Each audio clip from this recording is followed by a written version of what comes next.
We're on to Cincinnati. When I woke up this morning, I was feeling pretty dangerous. I'm about the past and I'm about the future. All right.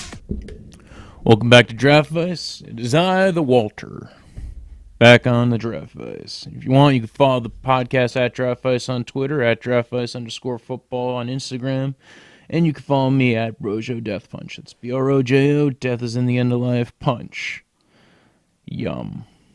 Anyway, so yesterday we did a quick review of a few teams. We also did a nice little fun draft. We'll try to do a few more of those, bring in some other comics to go ahead and do that. In the meantime, though, football season is upon us. Week 3 has ended, and it's been a weird year for football. Keep losing more and more quarterbacks. Cam Newton, if you haven't heard the news, Cam Newton's going to probably be out for a few more weeks, so it's going to be Kyle Allen time in Charlotte. We already spoke about Kyle Allen and his performance against Arizona yesterday. Let's speak about another team playing their backup quarterback with Pittsburgh versus San Francisco. And it looks like, if you don't know, Pittsburgh's been playing Kyle Rudolph this week.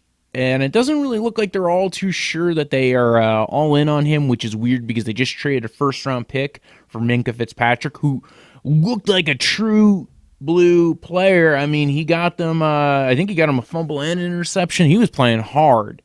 And it just shows what he can do on a good team, on a good defense. So I'm looking forward to watching him.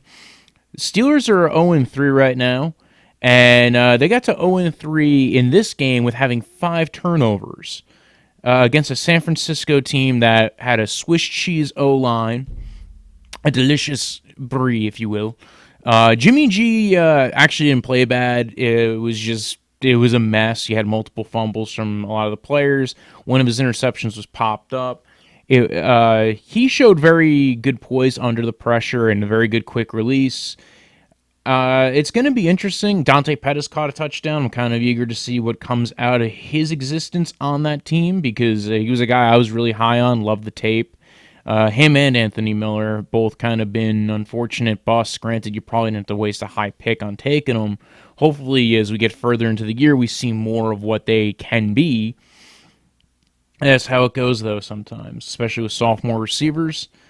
Jimmy G ain't dead yet. Pittsburgh season's looking like, I don't know. Anyway, go to Washington Bears last night's game. Bears defense is the truth. Redskins, Case Keenum, not so much. Terry McLaurin, playing well, man. I like Terry McLaurin. I actually have him on one of my fantasy teams. Just consistently has been a producer. In 3 weeks, he's had 3 touchdowns, over 60 yards, 5 receptions each week. I like him. Good player. Came out of Ohio State. Has 4.3 wheels. Good route runner. You're not a total fan of Case Keenum, but he's shown that he could at least be fantasy relevant for his players. So I'm not too nervous with Terry McLaurin as I would with some other players being with some mediocre to bad quarterbacks. And we'll talk about Denver Broncos and see if they're even better without Case Keenum. I mean, so I don't know. I think the Redskins are trying to baby Dwayne HAskins to, especially for a matchup like this. I'm sure they didn't want to stick him in there anyway. I don't think that was ever the plan, was to stick your rookie quarterback in against the league's best defense with Khalil Mack hammering down on you.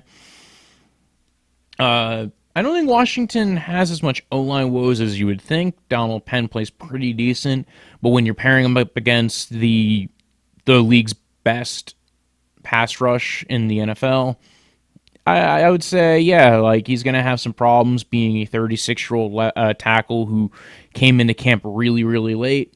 It would have been nice to see Trent Williams versus Khalil Mack and Akeem Hicks. Morgan Moses didn't play as well as he probably is expected to be, given that he's one of the higher-paid right tackles in the league. Overall, though, I don't know. I think it was a mess to watch. There was a lot of turnovers. Bears got out ahead just defensively pretty quickly. Taylor Gabriel caught had 3 touchdowns, and then he had a concussion. So 3 TDs and a concussion out of a Monday night for him. Let's talk Patriots-Jets. Patriots basically shut out the Jets for the most part, except for a special teams touchdown and a defensive touchdown. That one that was given to them by not Tom Brady, but Jarred Stidham after they decided to sit Tom Brady. And then they brought him back in.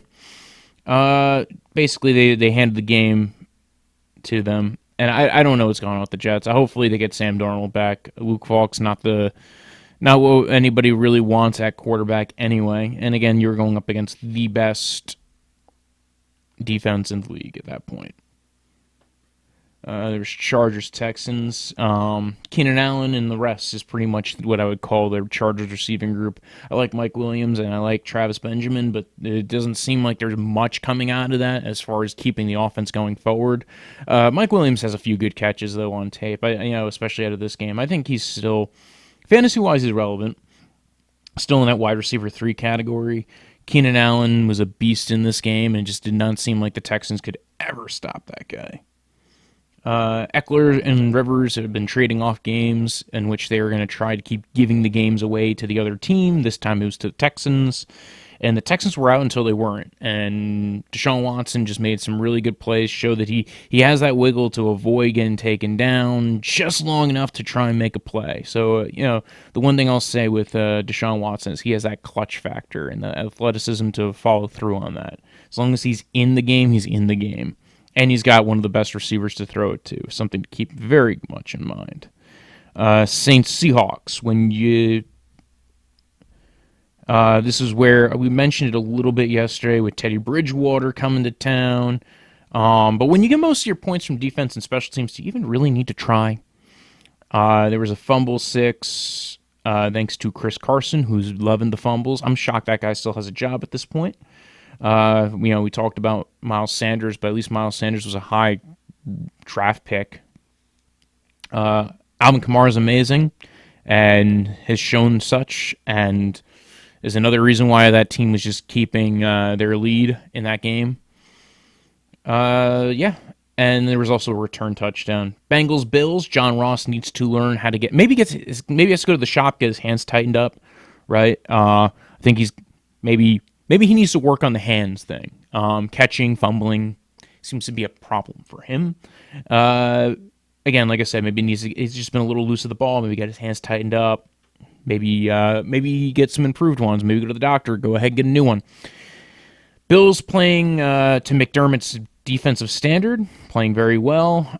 Gore was the lead running back here and wasn't spectacular. Josh Allen shows that he's kind of insane in the membrane, could just make some spectacular things happen and some boneheaded things happen. And Joe Mixon lives. Joe Mixon caught a touchdown and ran pretty well. I was happy to see him existing. I know a lot of people were worried going into week 3. Fantasy was especially playing him because he'd been kind of a dud the last 2 weeks, partially because of injury, partially because of blowout. And I wasn't expecting much as far as the Bengals versus the Bills on this one, just because the Bills' defense has been really good, and then they just try to make sure their offense is manageable enough that they can keep moving. We'll get to see a fun matchup next week with the Patriots and the Bills, 2 elite defenses, and then one team that has a good quarterback and solid offense, but will probably learn how to exploit the Bills' defense. Oh, I just already explained who I'm talking about there. And then we have another side that's I'm not quite sure what we're expecting. Could be Josh Allen running for a touchdown. I think next week you're going to see a lot of running from the Patriots running backs, and that's just going to be how it is. They're going to maybe make some short passes, but overall I think it's going to be try to run, because it seems to be the one thing the Bills have a harder time stopping is the run. All right, we'll talk Denver, Green Bay. Does Green Bay need Rodgers anymore? Maybe they could trade him for a couple of picks. I don't know, because he's so elite, but you don't even need him in this situation. It's like, oh well, all that complaints about us wasting his career. Well, now we're making him almost irrelevant with such a good defense and a solid run game. We got kind of the split backfield from Aaron Jones and Jamal Williams. This time, Jamal Williams carried a little bit more. I don't know if that was just game script or that was a real decision on part of the coaching staff, a real worry on their part, or they were just like, you know what, we don't need to overutilize one back over the other. We'll give Jamal Williams a few more totes this week, and when we have a bigger matchup, we'll have Aaron Jones in there. Denver defense is not impressing. Don't get me wrong, Von Miller did give Bulaga a real hard time, but there was between Bradley Chubb and Von Miller, it just seems like they haven't been able to get much pressure with those two guys. Vic Fangio's reputation notwithstanding, I mean, it did take him a few years to build up that Bears defense, so let's not pretend. And he ended up getting Khalil Mack at the end, right after he had already kind of built up that defense. And, it might take some time for Denver's defense to rebound under Fangio. They might not get that time. They're 0-3. Elway's kind of impatient. We'll see what happens. There was Kansas City versus Baltimore, which Kansas City's defense is more respectable than it's been in the past, which is not saying much. Last year, it was basically they didn't even have a defense. They barely played defense. They were just like, we're going to outscore you. This year, they're like, well, we'll play a little bit of defense. We'll have some defense involved, and then we'll still try to beat you through the air. And that is what they did. Pat Mahomes is a beast. He's the best quarterback in the NFL right now, and I don't think anybody's debating that. They got Mecole Hardman, who is doing a good impression of Tyreek Hill as far as what they need. Demarcus Robinson playing very well as well. Both those guys have been at least stepping up and taking over the receiver roles that they need. Sammy Watkins is there. Travis Kelce, still the best tight end in the league. Their running back situation keeps on getting really mixy and messy. Damian Williams got injured. LaShawn McCoy was questionable coming into the week. Then, actually ended up being Darrell Williams got the start. And Darwin Thompson's been MIA, which is strange for a guy you heard so much with over the summer to not even get even a remote thought about him. Listen, I like Darwin Thompson a lot. I think I think it's just sometimes how you treat rookies sometimes. And we'll see what ends up happening. We'll see if Damian Williams ends up coming back next week, if it's Darrell Williams, if it's going to end up being a committee, if LaShawn McCoy is healthy again. Who knows? Baltimore, their defense is not as impressive as they looked the first week, probably because, Jimmy Smith's been injured. They lost a lot of pass rushers in free agency, most of whom gone into Green Bay and helped build up their defense, and also one of whom went to Arizona. So Baltimore's defense, less impressive. Their offense also not as scary as what people were making you think. Although they still have an efficient run game, and they still tried to keep it in there as long as they could. And we're trying to battle back it's the unstoppable force of Andy Reid and Pat Mahomes and their offense and the Kansas City Chiefs. And the only thing that's going to stop them is an immovable object like maybe the Patriots defense. So we will see that eventually. I've noticed that, Lamar Jackson was getting a lot of hype, and not for nothing, Lamar Jackson, I have a lot of hope for that guy. I thought the Giants should have taken him at the end of the first round trade back in a couple of years ago, and they would have had their quarterback of the future and their running back of the future. They wouldn't have had their guard, Will Hernandez, but, you can only do so much. But, listen, I think Lamar Jackson is good, not great. Getting close to great. Very good, great runner. His passing still leaves some to be desired, and I think he'll develop still further. I don't think he's totally without fault, and I don't think he's totally without a future. I look forward to watching him play, even though my favorite team is in his division. So, Colts-Falcons, Jacoby Brissett's becoming a very good game manager. T.Y. Hilton was injured in that game against the Falcons. We have to keep an eye out for what goes on with him. They are definitely, Brissett's not hurting them, and he was making some tough throws, and Marlon Mack's improved as a runner. They've got a great O-line. Their receiving weapons, if T.Y. Hilton's not available, that little bit worries me. Their defense has been playing a lot better than I was expecting. Granted, they made efforts to get guys that were under good contracts. They were smart. They got Justin Houston. They drafted Malik Hooker, although he got injured in this game and will be out a little bit with a meniscus injury.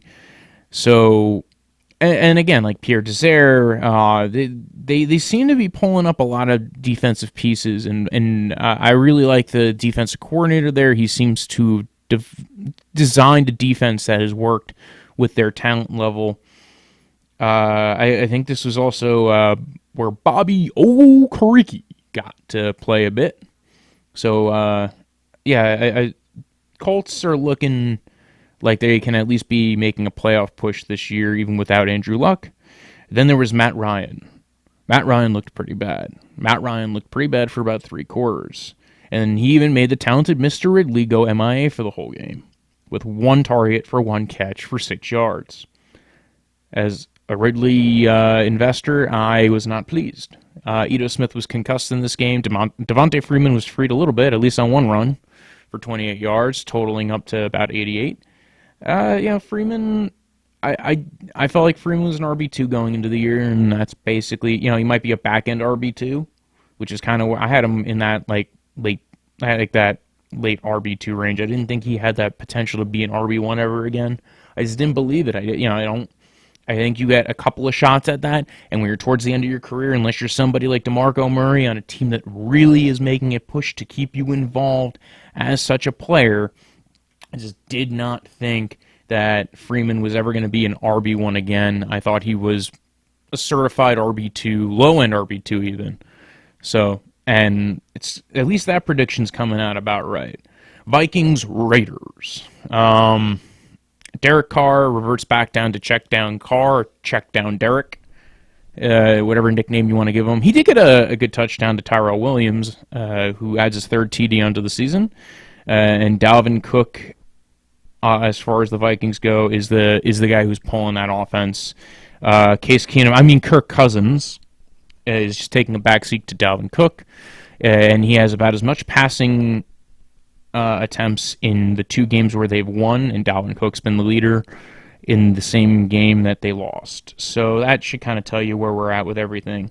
And just a real quick thing, I keep thinking back to this. Tyrell Williams has his 3rd TD on the season. Terry McLaurin had his 3rd TD on the season last night.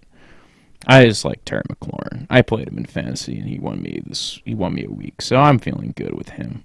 Anyway, let's move on to waivers, because that's probably why you even tuned in.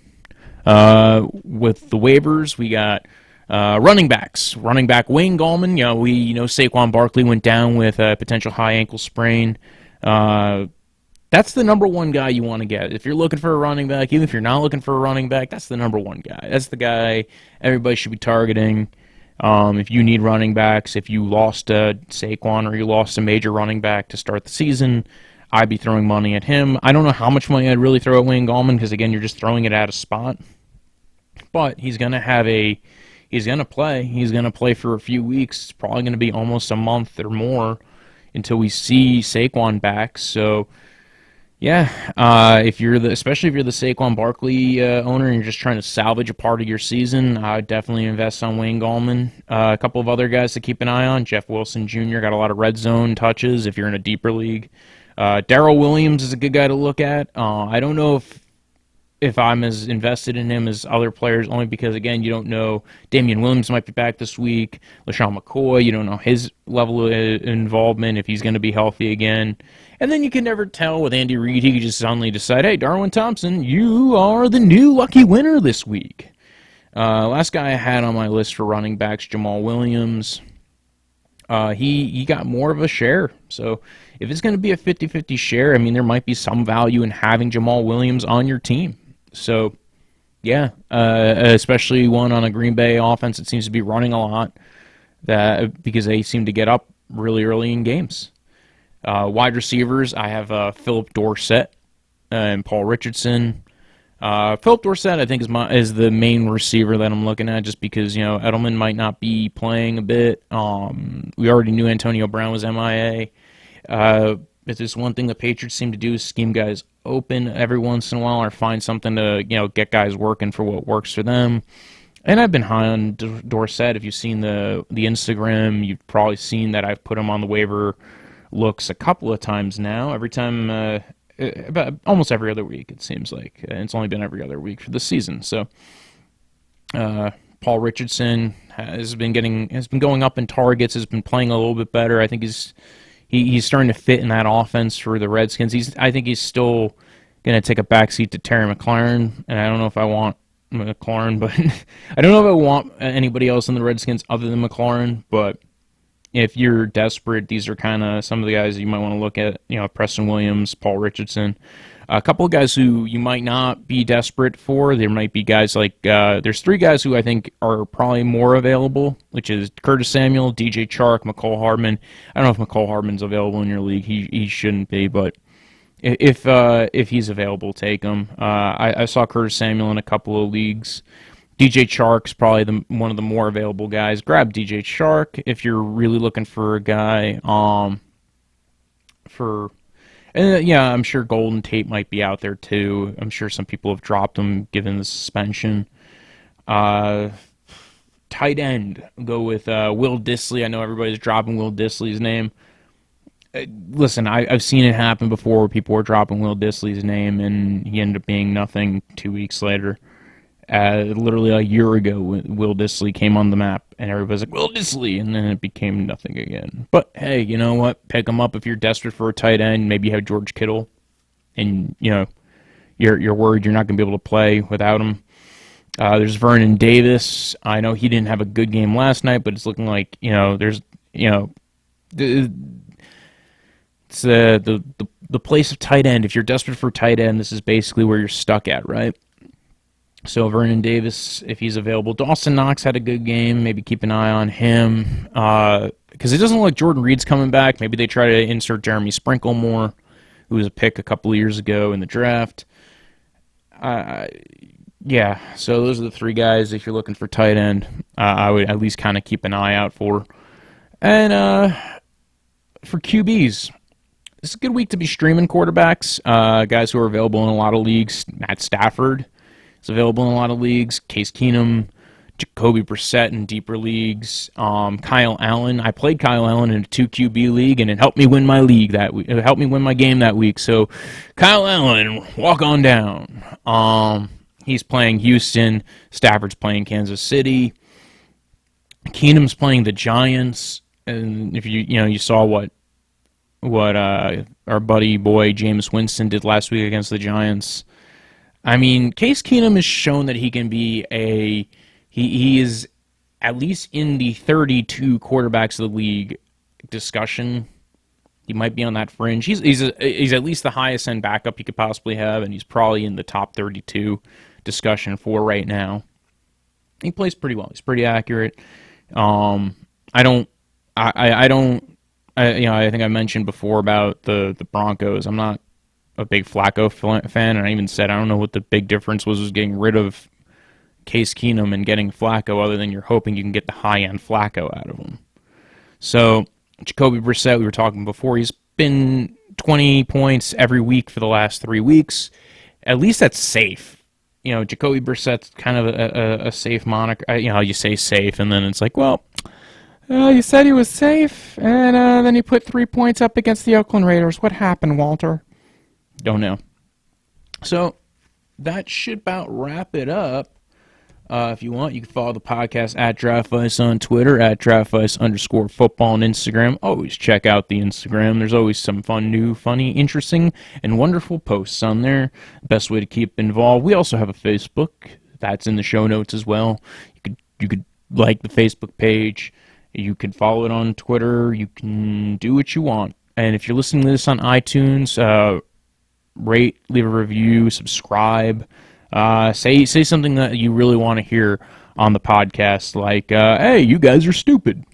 And we'll try to get more comedians in here. I'm trying to do more and more episodes a week now. This has been the first year of this podcast, and it's been moving very well. If you're watching this on the YouTube, like it, subscribe, leave a comment. Yeah, and share everything. Share and share alike, if you will. Share in group, share with your friends, share with your mother, share with your grandma. I'm sure your grandma's in some fantasy leagues, right? All right. And tune back in. I'm going to start, and again, I post ranks. I didn't post I'll post ranks this week for week 4, as far as guys to play, who to love, who to keep it going for. And I hope you check out yesterday's episode with Luke Rothschild. That was fun. And Steve, our buddy Steve, was in too. We're on to something. When I woke up this morning, I was feeling pretty dangerous. About the past and about the future.